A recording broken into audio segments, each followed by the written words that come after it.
अरे अरे काली जमुनिया झपसी के तू फरी जैतु हो। जामुनि तुह का तोरन साहबयौत नयन भर देखित हो।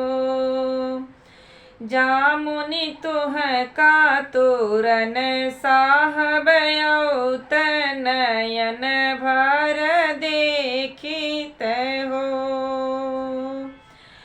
अरे अरे काली जमुनिया झपसी के तू फरी गैलो। साहब भेजी दिहल अपन नौकरवा अपना नाही आवेल हो। साहब भेजी दिहल अपन नौकरवा अपने नाही आवेल हो। अरे अरे सासू जेठानी जे अपने में लड़ी जैतु हो। सासू तुह का मनावन साहबयौत नयन भर देखित हो। सासू तुह के मनावन साहबयौत नयन भर देखित हो। अरे अरे सासू जेठानी तू अपने में लड़ी गैलो। साहब भेजी दिहल छोट का देवरवा अपने नहीं आवेल हो। साहब भेजी दिहल छोट का देवरवा अपने नाही आवेल हो।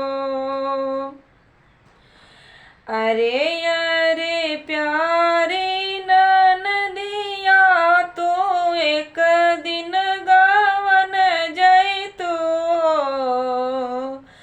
ननदो तुह के देखन साहबयौत नयन भर देखित हो। ननदो तुह के देखन साहबयौत नयन भर देखित हो। अरे अरे प्यारे ननदिया गावन तो ही जालून हो। साहब भेजी दिहल डोलिया कहार अपने नहीं आवेल हो।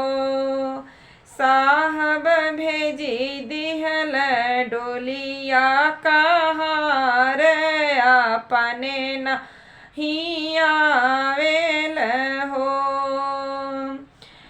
अरे अरे गोदी के लालनवा तो एक दिन रोई देता हो।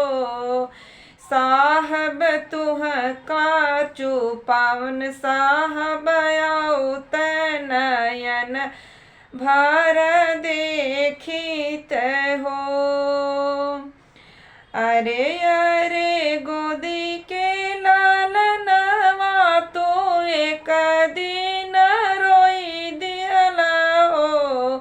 साहब हाली बेगे आव तुहे चुपवावा नयन भर देखी लिहली हो। साहब हाली बेगे अइल तुहे मनावन नयन भर देखी लिहली हो।